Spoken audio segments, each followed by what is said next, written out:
कल्पना कीजिए एक ऐसे दौर की जब दुनिया के बाजार में अमेरिका या चीन का नहीं बल्कि सिर्फ और सिर्फ भारत का सिक्का चलता था। एक ऐसा वक्त जब दुनिया की हर 4 मुहरों में से एक मुहर भारत की तिजोरी में थी।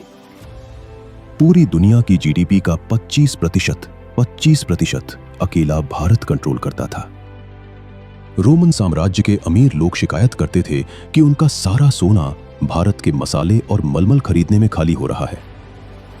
लेकिन फिर इतिहास का पन्ना पलटा। जो देश कभी सोने की चिड़िया कहलाता था, उसे इतनी बेरहमी से नोचा गया कि आखिर में सिर्फ हड्डियां बची। 45 ट्रिलियन डॉलर्स यानी आज के हिसाब से करीब 3,700 लाख करोड़ रुपए।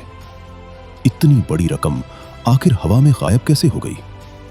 किसने की इतिहास की सबसे बड़ी डकैती? नमस्कार, स्वागत है किस्सा करेंसी पर। आज हम खोलेंगे फाइनेंशियल हिस्ट्री की वो फाइल जिसे कई सालों तक धूल में दबाकर रखा गया। बहुत से लोगों को लगता है कि सोने की चिड़िया वाली बात सिर्फ हमारे दादा परदादा की कहानियां हैं, लेकिन ये सिर्फ कहानी नहीं, डेटा है। ब्रिटिश अर्थशास्त्री एंगस मैडिसन ने दुनिया की इकोनॉमी पर सबसे गहरी रिसर्च की है। उनके आंकड़ों के मुताबिक ईसा मसीह के जन्म के समय यानी 1 ईस्वी में पूरी दुनिया की कमाई का लगभग 32% हिस्सा अकेले भारत के पास था। सोचिए, आज जो हैसियत अमेरिका की है, उस समय भारत की हैसियत उससे भी बड़ी थी। लेकिन हम इतने अमीर बने कैसे? जवाब बहुत साधारण है, ट्रेड। उस दौर में भारत दुनिया की फैक्ट्री था। हमारे पास बंगाल का मलमल था, दक्षिण के मसाले थे और दुनिया का बेहतरीन स्टील था। रोम और यूरोप के पास ऐसा कुछ नहीं था जो भारत के लोग खरीदना चाहें, लेकिन उन्हें हमारे मसाले और कपड़े हर हाल में चाहिए थे। उन्हें हमें पेमेंट करनी पड़ती थी, सोने और चांदी में। मशहूर रोमन लेखक प्लिनी द एल्डर ने तो अपनी संसद में रोते हुए शिकायत की थी कि रोम का सारा सोना भारत की तरफ बहता जा रहा है और हम इसे रोक नहीं पा रहे। भारत दुनिया के सोने के लिए एक सिंक बन गया था, जहां सोना आता तो था लेकिन वापस कभी नहीं जाता था। 17वीं सदी तक आते आते मुगल काल के दौरान भी भारत दुनिया की सबसे बड़ी मैन्युफैक्चरिंग पावर हाउस बना रहा। सब कुछ सही चल रहा था, जब तक कि समंदर के रास्ते कुछ व्यापारी भारत के तट पर नहीं उतरे। साल 1600 में एक कंपनी बनी, ईस्ट इंडिया कंपनी। यह कोई देश नहीं था और ना ही कोई सरकार। यह दुनिया की पहली मल्टीनेशनल कंपनी थी। सोचिए, जैसे आज गूगल या अमेज़न अपनी खुद की फौज बना लें और दूसरे देशों पर कब्जा करने लगे। ईस्ट इंडिया कंपनी बिल्कुल वैसी ही थी। शुरुआत में वे भारत आए सिर्फ व्यापार करने, लेकिन 1757 में प्लासी की लड़ाई ने सब कुछ बदल दिया। रॉबर्ट क्लाइव की जीत के साथ ही कंपनी ने अपना असली चेहरा दिखाया। उन्होंने व्यापार का मुखौटा उतार फेंका और शुरू हुई दुनिया की सबसे चालाक डकैती। 1765 में कंपनी ने बंगाल के नवाब से दीवानी अधिकार, टैक्स राइट्स छीन लिए। यहां से द ग्रेट इंडियन प्लंडर यानी महालूट का खेल शुरू हुआ। इसे बहुत ध्यान से समझिएगा, क्योंकि यह फाइनेंस के इतिहास का सबसे बड़ा धोखा था।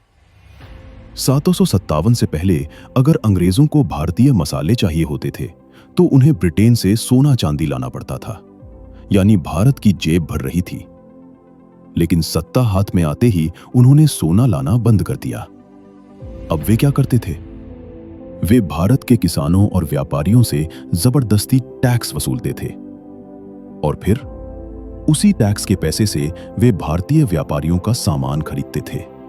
यानी हमारे ही पैसे से हमारा सामान खरीदा जा रहा था और उसे मुफ्त में ब्रिटेन भेजा जा रहा था। तकनीकी भाषा में इसे इंपोर्ट सरप्लस कहा गया, लेकिन असलियत में यह चोरी थी। यह ऐसा था जैसे कोई चोर आपके घर में घुसे, आपकी तिजोरी से पैसे निकाले और फिर उन्हीं पैसों से आपका ही फर्नीचर खरीद कर ले जाए। लूट का दूसरा तरीका और भी ज्यादा खतरनाक था। उस समय ब्रिटेन में इंडस्ट्रियल रेवोल्यूशन शुरू हो रही थी। मैनचेस्टर में कपड़ा बनाने की मशीनें लग रही थीं। लेकिन एक दिक्कत थी, भारत का हाथ से बना कपड़ा ब्रिटेन की मशीनों से कहीं ज्यादा बेहतर और सस्ता था।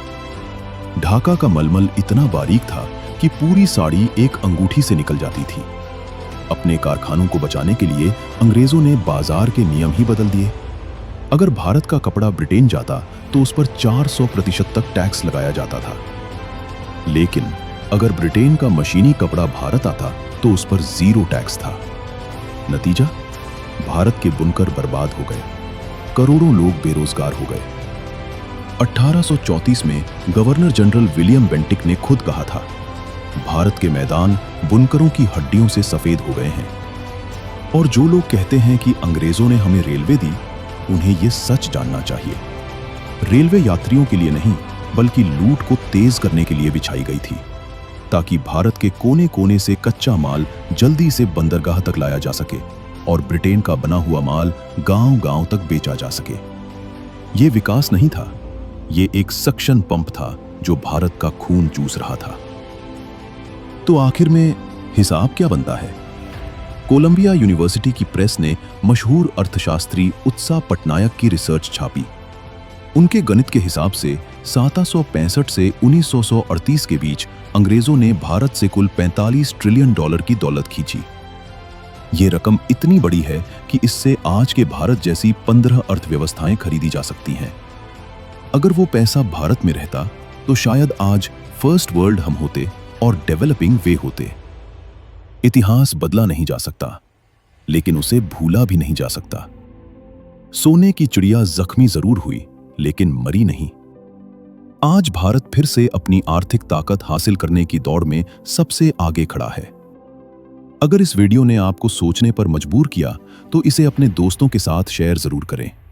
ऐसी ही और वीडियोस के लिए अभी सब्सक्राइब करें किस्सा करेंसी।